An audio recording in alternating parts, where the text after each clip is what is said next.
Hey guys, welcome back to my channel. आज हम आप लोग के लिए किंग द लैंड का पार्ट 2 लेके आए हैं। आई होप आप लोगों को इस पार्ट 2 का बहुत इंतज़ार था। देखने से पहले हमारे इस वीडियो को लाइक कर दीजिए और हमारे चैनल को ज़्यादा से ज़्यादा सब्सक्राइब कर दीजिए, क्योंकि ये वीडियो आपको बहुत पसंद आने वाला है। तो पार्ट 2 की शुरुआत में हम देखते हैं कि वॉन सियोन को वॉशरूम में देख लेता है। तभी सियोन बहुत ज़ोर से चिल्लाती है। तभी वो दूसरी तरफ अपना मुँह घुमा लेता है और बाहर चला जाता है और सियोन अंदर से डोर लॉक कर लेती है। लेकिन उसके हाथ में तो वॉन का फ़ोन रहता है, तो वो बाहर से अपना फ़ोन मांगता है।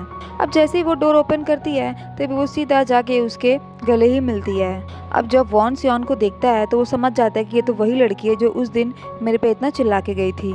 अब वो उसका फ़ोन दे के जाने लगती है, लेकिन वो उसी पीछे से रोक लेता है और उसको फॉलो करता है और बोलता है कि तुम तो वही लड़की हो ना जो उस दिन तुमने मुझे इतना सुनाया था। तब सियोन बोलती है कि ओ, तुम वही हो जिसके टी शर्ट पे टाइगर वाला प्रिंट था। अब उसके बाद तो वो वॉन को एटीट्यूड दिखाने लगती है। तभी सियोन वॉन उसे बोलता है कि मेरे को अपोलोजाइज़ करो आज के लिए और उस दिन के लिए। लेकिन सियोन तो सिर्फ आज के लिए ही अपोलोजाइज़ करती है, उस दिन के लिए बिल्कुल भी अपोलोजाइज़ नहीं करती। उल्टा उसे कहती है कि तुम मेरे से माफ़ी मांगो, और ये कह के जाने लगती है। लेकिन वो लिफ्ट में भी उसे रोक लेता है और बोलता है कि अगर तुमने मेरे साथ अभी अपोलोजाइज़ नहीं किया तो आज के बाद मुझे बिल्कुल भी दिखना मत।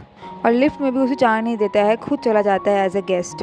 अब उसके बाद तो सियोन का गुस्सा सातवें आसमान पे ही होता है।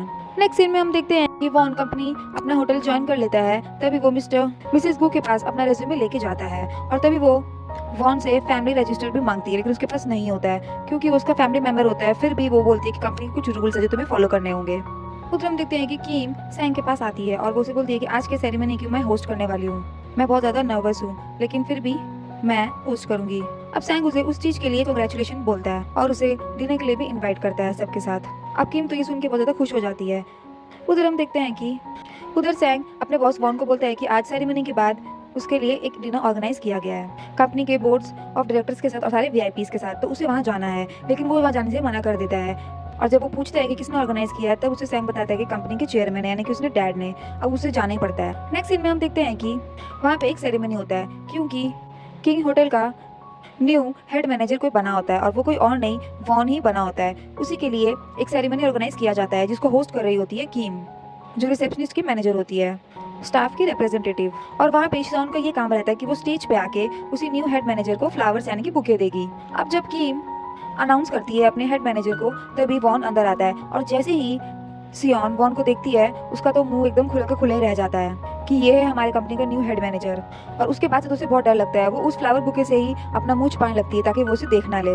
अब जब वॉन आता है स्टेज पे वो अपने आप को इंट्रोड्यूस करता है, लेकिन अचानक से पता नहीं उसे क्या होता है कि उसे अपनी फ्लैशबैक की मेमोरीज याद आने लगती है कि उसके मॉम और डैड उसे स्माइलिंग के लिए मना कर रहे थे, हंसने के लिए मना कर रहे थे। अचानक से उसे चक्कर आने लगते हैं, लेकिन फिर भी वो अपने आप को संभालता है और अपने आप को सिर्फ इंट्रोड्यूस ही करता है, बाकी कुछ नहीं बोलता। उसके बाद सियोन को स्टेज पे बुलाया जाता है न्यू हेड मैनेजर का वेलकम करने के लिए। अब वो तो बुके से ही अपना मुंह छुपा के जाती है और जब उसको बुके देती है तो भी वो अपना फेस हाइड ही करके रखती है। लेकिन वॉन था स्मार्ट, वो बुके को हटा के उसका फेस देख लेता है और उसे धीरे से बोलता है कि तुम मेरे को वापस दिख गई।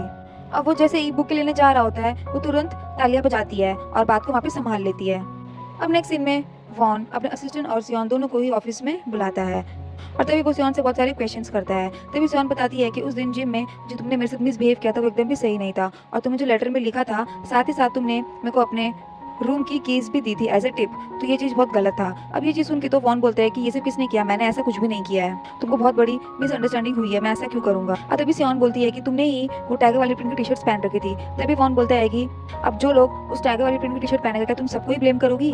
तभी सियोन को यहाँ पे रियलाइज हो जाता है कि उस दिन उसने गलत इंसान को झाड़ दिया था, जबकि वो वॉन नहीं था, वो कोई और था। फिर वो बेचारी उससे अपोलोजाइज करती है, सॉरी बोलती है और वॉन गुस्से से उसे वो बुके वापस ले जाने को कहता है। उधर हम सियोन की फ्रेंड डेयुल को देखते हैं जिसकी फ्लाइट थोड़ी ही देर में टेक ऑफ होने वाली थी। वहाँ पे एक एयर होस्टेस एक पैसेंजर को बैठाती है, तभी वो उसे अपना एक कोट देता है हैंगअप करने के लिए और उधर डेयुल भी सारे पैसेंजर्स को सेफली बैठाती है, लेकिन वो उसे एक सूटकेस नहीं उठ रही होती है। तभी सडनली उसके पास उसका फ्रेंड आता है और उसकी हेल्प करता है। जब वो लोग सबके लिए खाना सर्व करने जा रही होती है तभी उनके रूम में उनकी कैप्टन आती है और उसी पैसेंजर के बारे में बात करती है जिसे उसने अपना कोट दिया था टांगने के लिए, और वो पूछती है कि ये हरकत किसने की, उसका कोट कहाँ गया। तभी वो बोलती है कि मैंने तो वो कोट फेंक दिया क्योंकि उसे गलत सुनाई दिया था, उसने कहा था टांगने के लिए लेकिन उसे डंप सुनाई दिया था हैंगअप की जगह, इसीलिए उसको मिसअंडरस्टैंडिंग हो गया था और वो गलती से उसका कोट फेंक देती है। अब इसके बाद तो कैप्टन को बहुत गुस्सा आता है, वो उस पर शाउट करने लगती है कि तुम इतनी इरिस्पॉन्सिबल कैसे हो सकती हो। तभी वहाँ पे डेयूल होती है और वो रिस्पॉन्सिबिलिटी लेती है क्योंकि उन सबका गलती होता है। इसीलिए जब फ्लाइट लैंड होती है तो वो जल्दी से एयरपोर्ट पे जाके लॉन्ड्री से जाके वो कोट को साफ करवा के आती है। और रास्ते में जब वो भागे आती है तो वही सेम लड़का उसके साथ आता है और उसे भागने को कहता है कि तुम हर्ट हो जाओगी, तुम रहने दो, मैं जाके कोट दे आऊंगा। और वो उसकी हेल्प करता है, वो खुद जाता है। फिर अब यहाँ पे डेविल सोच लग जाती है कि ये मेरी इतनी केयर क्यों कर रहा है। नेक्स्ट सीन में हम देखते हैं कि सैंग कीम के पास आता है वही डिनर के लिए और अपने साथ चलने को कहता है, लेकिन वो तो अब उसे नखरे दिखाने लगती है, बोलती है कि वो नहीं जाएगी। और वहीं पे सियोन होती है तो सैंग सियोन को इनवाइट करता है डिनर के लिए कि वो उसके साथ जाएगी वहाँ पे एज ए स्टाफ रिप्रेजेंटेटिव। अब सियोन को भी उसके मैनेजर मना करने लगती है कि इसको नहीं लेके जाए, लेकिन फिर भी वो उसे जबरदस्ती ले जाता है और सियोन को भी कोई प्रॉब्लम नहीं होती। अब होटल के उस फेस पे वो उसको लेके जाता है जहाँ पे होटल के किसी भी एम्प्लॉय को उस जगह जाने का परमिशन नहीं होता क्योंकि वो एक वीआईपी का लॉन्ज रहता है जहाँ पे जल्दी से कोई जा नहीं सकता। अब जब सियोन सैंग के साथ वहाँ पे जाती है तो वो बहुत खुश होती है कि वो इस फेस की तरफ पहली बार आई है। और जब वो इतनी बड़ी होटल का एरिया देखती है तो वो बहुत ज्यादा खुश हो जाती है कि मैंने इतना सुंदर व्यू देखा। तभी वहाँ पे वॉन आ जाता है और फिर से वो उसे टॉन्ट मार के जाता। एक्चुअली वहाँ के वॉन के डैड ने उसके ही लिए पार्टी ऑर्गेनाइज किया रहता है क्योंकि वो अब होटल का न्यू हेड मैनेजर बन गया इसलिए। तो वहाँ पे सभी उसके फ्रेंड्स और वीआईपीज और सारे बोर्ड ऑफ डायरेक्टर आए रहते हैं और वो लोग डिनर करते हैं। अब वहीं पे साइड में सियोन बैठी रहती है और ये सब नज़ारा देखती है। अब वॉन के डैड सबके साथ अनाउंस करते हैं कि उसका बेटा होटल का न्यू हेड मैनेजर बन गया, सबको चीयर्स करने बोलता है। अब जैसे ही वो चीयर्स करने बोलता है सबसे पहले अपनी सीट से उठ के सियोन ही चीयर्स बोलती है। ये उसके लिए बहुत ज्यादा ऑकवर्ड मोमेंट रहता है। तभी वो उसे पूछता है कि तुम कौन हो और उसे अपनी तरफ आगे बुलाता है। तभी मिसेस गू बोलती है कि ये एक स्टाफ रिप्रेजेंटेटिव है जो कि बहुत ही टैलेंटेड है। तभी चेयरमैन उसे आगे बुलाता है और उसे आज की वॉन के लिए स्पीच देने को कहता है। अब वो बहुत ही अच्छी स्पीच देती है वॉन के लिए और वॉन मन ही मन सोचता है कि ये कितनी फेक है। और बदले में चेयरमैन सियोन को एक गिफ्ट भी देता है साथ में, जो कि खाने की चीज होती है क्योंकि चेयरमैन सियोन से इम्प्रेस हो जाते हैं। उसके बाद हम देखते हैं वॉन और मिसेस गू दोनों साथ में बैठे रहते हैं। वॉन कहता है कि तुम डरो मत, मैं इस कंपनी को टेक ओवर नहीं करूंगा, जो तुम्हारी जगह है वो तुम्हारी ही रहेगी और मैं जल्दी से यहाँ से वापस चले जाऊंगा क्योंकि मुझे लाइफ टाइम यहाँ पे नहीं रहना है। अब मिसेस गू तो यही चाहती थी और वैसे बोलती है कि तुमको तो अभी अपनी पढ़ाई कंप्लीट करनी चाहिए थी। इनडायरेक्टली उसे डिमोटिवेट करने का कोशिश करती है, लेकिन वॉन को तो इतना फर्क नहीं पड़ता और वो जाते हुए सियोन को देख लेता है। अब जब सियोन वापस अपने घर जा रही होती है उसके पास एक बहुत बड़ा प्रपोजल होता है जो चेयरमैन ने दिया रहता है। अब रास्ते में वो अपनी ग्रैंड माँ को भी फोन करती है लेकिन वो बिजी होती है। फिर वो अपने बॉयफ्रेंड को भी कॉल करती है जो कि बाहर गया हुआ रहता है कुछ दिनों के लिए और अपने दोस्तों के साथ गेम में ही बिजी होता है। अब अचानक से उसके बस के आगे कार आ जाती है जिसकी वजह से बस बहुत जोर का ब्रेक मारती है और सियोन के हाथ में जो गिफ्ट रहता है उसमें से वो खाने की चीज निकल के बाहर गिर जाता है और सब डर जाते हैं क्योंकि वो एक टाइप का ट्यूना होता है, यानी कि किसी जानवर का हेड रहता है। और वो खुद भी डर जाती है एक बार तो देख के। फिर वो जैसे तैसे वहाँ से उसको डाल के अपने घर ले जाती है। जब वो घर जाती है तो अपने फ्रेंड लोग को भी ये चीज दिखाती है और वो उसका हेड ही सिर्फ 700 मिलियंस का रहता है जो कि बहुत ज्यादा कॉस्टली होता है। अब जब उसकी फ्रेंड दियोल आती है तब वो उसे देख के बहुत ज्यादा खुश हो जाती है क्योंकि उसको ये खाने के लिए बहुत पसंद होता है और लोग शौक से उसे खाती है, लेकिन सियोन को ये पसंद नहीं होती है। तब उसकी फ्रेंड लोग बातें करने लग जाती है कि हम लोग इसको बेच देते हैं क्योंकि इसका सिर्फ एक हेड ही 700 मिलियंस का है और इससे हमें बहुत ज्यादा पैसे मिलेंगे। लेकिन सियोन को इस चीज से कोई फर्क नहीं पड़ता है और मना कर देती है। उधर हम देखते हैं कि पार्टी ओवर होने के बाद वॉन के डैड उसे साथ में घर चलने को कहता है लेकिन वो नहीं जाता है। नेक्स्ट सीन में हम देखते हैं कि सियोन अपने बचपन को याद करती है अपने मॉम डैड के साथ, जहाँ पे वो बहुत सारे पोस्टर्स बनाया करती थी होटल का और अपनी मॉम को बोलती थी कि मैं जब बड़ी होंगी तब मैं किंग होटल में ही काम करूंगी क्योंकि मुझे बहुत शौक है होटल में काम करने का। वो वही सब मेमोरीज याद करती है।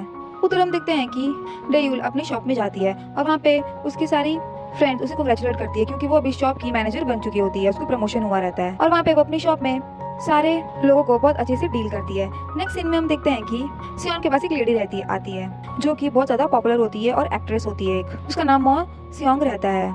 अब उन लोगों का उस होटल में रुकने का मन करता है एक रात, लेकिन उन लोगों का ये डिमांड रहता है कि अगर वो लोग एक रूम एक रात के लिए फ्री में देंगे तो वो लोग उस होटल की पॉपुलैरिटी को बढ़ाएंगे, यानी कि अपने इतने सारे मिलियन फॉलोअर्स को दिखाएंगे, उस होटल की पब्लिसिटी करेंगे। लेकिन ये चीज़ तो उनके होटल का रूल्स नहीं होता है, तो सियोन इस चीज़ के लिए नहीं मानती है। अब वो लेडी उससे लड़ने लग जाती है और वहाँ की मैनेजर को बुलाती है, लेकिन कीम तो उसके सामने नहीं जाती है। तभी वहाँ पे वॉन आ जाता है और वो सियोन को बोलता है कि इफ ये ज़्यादा जबरदस्ती करेगी तो उसको होटल से बाहर निकाल देना, क्योंकि सियोन उसको हैंडल नहीं कर पाती है। अब वॉन उस लेडी को काफी देर से नोटिस कर रहा होता है क्योंकि वो तो सियोन के पीछे ही पड़ जाती है कि उसको रूम चाहिए। अब एट द एंड वो मैनेजर किम को बुलाता है और उसे उसको हैंडल करने के लिए बोलता है और सियोन को अपने ऑफिस में बुलाता है।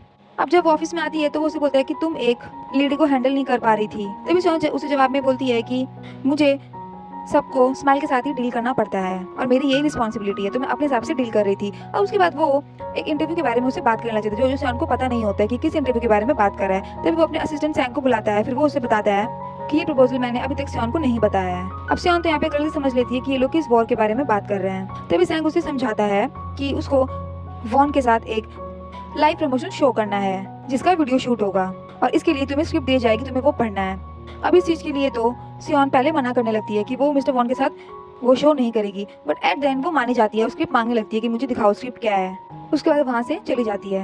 अब नेक्स्ट सीन में हम सियोन और उसके बॉयफ्रेंड को देखते हैं जो कि वो लोग डेट पे आए रहते हैं, बहुत ज्यादा रूफ टॉप में जाते हैं। अब वहाँ पे वो लोग जैसे ही पहुंचते हैं तभी उसके बॉयफ्रेंड के पास उसके फ्रेंड्स का कॉल आने लगता है कि उसका रीयूनियन है और उसे सब पार्टी में बुला रहा होता है और वो सियोन को भी कहता है कि चलो मैं तुम्हारे आज मेरे फ्रेंड से मिलवाता हूँ। फिर वो ना चाहते हुए भी सियोन को उसके साथ जाना पड़ता है। जब वो लोग उस पार्टी में पहुंचते हैं तो सियोन को बहुत ज्यादा ऑकवर्ड फील होता है क्योंकि वहाँ की सारी लड़कियां उसके बॉयफ्रेंड को तो अपने पास बुला लेती है और सियोन वहाँ पे बेचारी अकेले बैठ रहती है और उसके पास की लड़कियां उसे उसके बॉयफ्रेंड के बारे में भी पूछती है कि तुम लोग कितने साल से डेट कर रहे हो और उसका मजाक बनाती है। फिर उसे गुस्सा आता है, वो बाहर चली जाती है। तभी उसके पीछे उसका बॉयफ्रेंड आता है और उसे बोलता है कि चलो मैं तुम्हें छोड़ देता हूँ, लेकिन पहले वो सारे फ्रेंड्स को बाय करके आएगा। जब वो वापस अंदर जाता है तो सियोन देखती है कि वो फिर से उन लोग के साथ मस्ती करने लग गया है। फिर वो गुस्से से उसे छोड़ के चली जाती है। अब उधर वॉन भी किसी चीज़ को लेके सैड रहता है और वो बहुत ज़्यादा इमोशनल रहता है और वो जहाँ पे खड़ा होता है वहीं पे सियोन आती है, लेकिन दोनों को एक दूसरे के बारे में पता नहीं होता क्योंकि वो भी बहुत ज़्यादा इमोशनल होती है। नेक्स्ट सीन में हम देखते हैं कि वो लोग तीनों ही एयरपोर्ट पे होते हैं क्योंकि सियोन को वॉन के साथ प्रोमो वीडियो शूट करने के लिए अनदर सिटी जाना पड़ता है और जब सियोन आती है तब वॉन अपना सूटकेस उसको देने के लिए जाता है, लेकिन गलती से वो सूटकेस नहीं पकड़ती है और जाके किसी आदमी के सर में लग जाता है। अब ये सीन के बाद तो सैंग और सियोन दोनों ही वहाँ से भाग जाते हैं डर के मारे। तभी वॉन को इसको हैंडल करना पड़ता है और वो इसको इतने सारे पैसे दे देता है कि वो खुद उसके आगे झुक जाता है। अब उसके बाद वो लोग अनदर सिटी पहुँचते हैं जहाँ का व्यू बहुत सुंदर होता है और सियोन को वहाँ का व्यू बहुत पसंद आता है। एयरपोर्ट के बाहर वॉन अपनी कार में होता है, वो कार देख के तो बहुत ज़्यादा खुश हो जाती है। उसको लगता है कि वो उस कार में ही वो लोग होटल में जाएंगे, लेकिन वॉन तो उन दोनों का पोपटी बना देता है, बोलता है कि तुम लोग टैक्सी से आओ, इस कार में मैं अकेला जाऊंगा। अब उन दोनों का तो पीछे से मुंह ही बन जाता है। अब जब वो लोग होटल पहुंचते हैं तो सियोन को जो रूम मिलता है उस बैल्कनी का व्यू भी बहुत ज़्यादा सुंदर होता है और वो बहुत ज़्यादा खुश हो जाती है यहाँ पे आने के बाद। उधर वॉन के डैड का फ़ोन आता है और वो उसे इस शो के बारे में ही बोलते हैं कि उसका ये परफॉर्मेंस उसके कंपनी के यानी कि होटल के गुडविल पे टिका हुआ है, तो वो अच्छे से परफॉर्म करे उस शो में। अब नेक्स्ट सीन में शो की तैयारी चल रही होती है और सियोन पूरा रेडी रहती है। उसको कुछ क्वेश्चंस मिलते हैं जो उसको लर्न करने रहते हैं। अब वहाँ पे मिसिस गू भी फ़ोन में किसी से बात करती है, शायद उसका भी इस शूटिंग में कोई हाथ हो।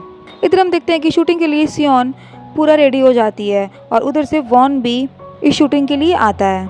अब वो सियोन की तरफ आगे बढ़ता है और शूटिंग शुरू हो जाती है। अब जैसे वो उसके पास आता है वो लोग दोनों एक दूसरे में ही खो जाते हैं और यहीं पे हमारा ये पार्ट खत्म होता है। नेक्स्ट पार्ट काफ़ी इंटरेस्टिंग होने वाला है, तो अगर आपको नेक्स्ट पार्ट देखना है तो हमारे चैनल को सब्सक्राइब कर दीजिए ताकि सबसे पहले हमारे वीडियो का नोटिफिकेशन आपके पास पहुंचे।